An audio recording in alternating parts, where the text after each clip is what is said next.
इस बार तो कॉन्वर्सेशन जो सोशल मीडिया पे थी वो थी कि 240 वाला बजट है, ये 303 वाला बजट नहीं है।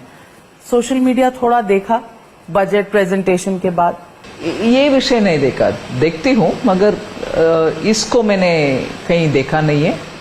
मगर उसमें एक गलती है, वो ये है कि नंबर जो भी हो पार्लियामेंट में आपके सीट, देश के लिए जब बजट बनाते हैं, तैयार करते हैं, उसमें जिम्मेदारी चाहे 302 हो या 241 हो, जिम्मेदारी वही है क्योंकि देश के लिए बना रही हो बजट।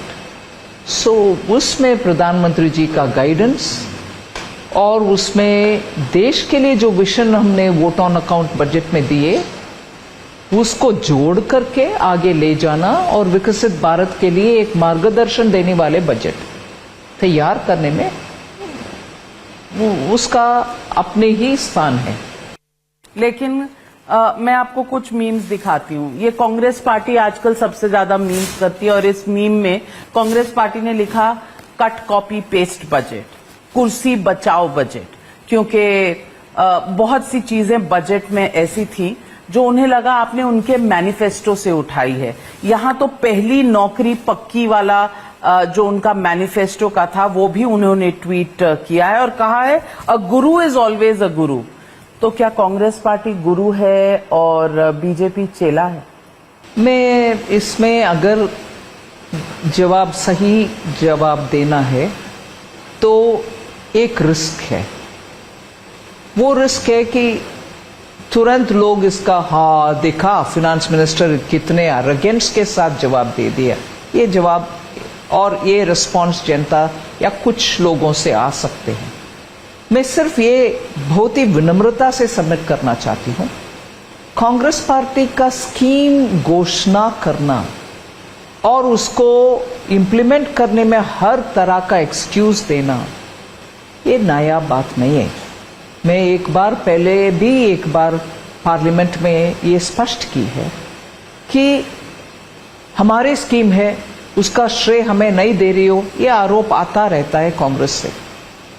स्कीम घोषणा करना एक विषय है, उसको इम्प्लीमेंट सही तरीके से करना दूसरा है, जो क्षमता कांग्रेस पार्टी में नहीं है। घोषणा करते हैं, मनरेगा के विषय में बार बार बोलते हैं ये हमारी स्कीम है, आधार के विषय में बोलते हैं हम ही ले आए, मगर सीएजी के द्वारा जो रिपोर्ट आया मनरेगा उनके कार्यकाल में कितना घोटाले घपलेबाजी सब हुआ, मगर उसी मनरेगा को सही तरीके से बिना उसमें कुछ शक डायरेक्ट बेनिफिट ट्रांसफर के द्वारा अच्छा सा इंप्लीमेंट करने वाले प्रधानमंत्री मोदी जी है।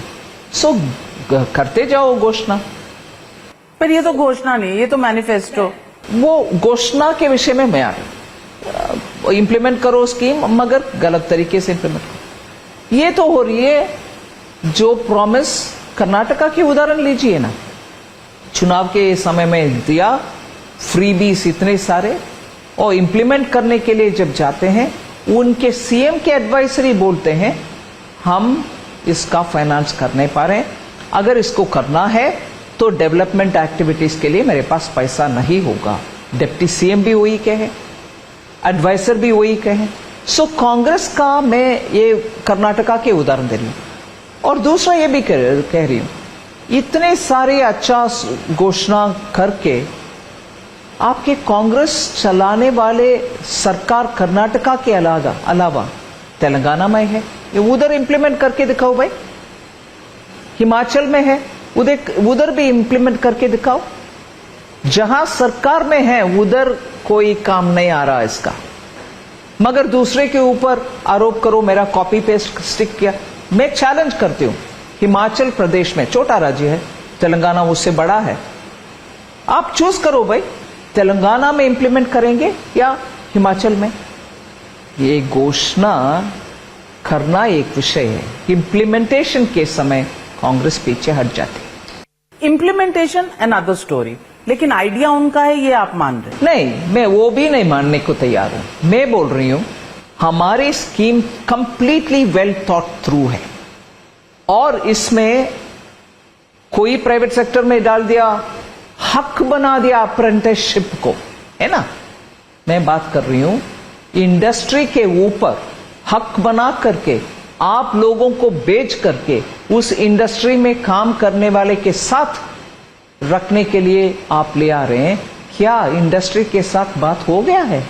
मेरे से आज पूछ रहे हैं कि इंप्लीमेंटेशन इसमें कैसे है, इंडस्ट्री के ऊपर आप इंपोज करेंगे, इंट्रूड करेंगे इंडस्ट्री के HR प्लान के साथ। ऐसे सब प्रश्न आज मेरे से पूछा जा रहा, मैं कांग्रेस से पूछ रही हूं। हक बनाने वाले अप्रेंटिसशिप को क्या इंडस्ट्री से बात हो गया है? कॉपी कट स्टिक पेस्ट का ये नहीं है कि आप कुछ भी कह दो। इस बार कांग्रेस के methodology has been baseless charges, आरोप और कैंपेन के लिए नरेटिव जिसको गलत है, मतलब उसका बेसलेस आरोप है, बेबुनियाद आरोप है। इसको साबित करने के लिए आप पीछे होते जाओ, फिर बोलो अरे आप तो सरकार में हैं, आप क्यों डिफेंसिव बन रहे हैं? अरे ये बयानबाजी और अग्रेसिव तरीके से बात करने में कोई झूठ सच्चा नहीं होगा।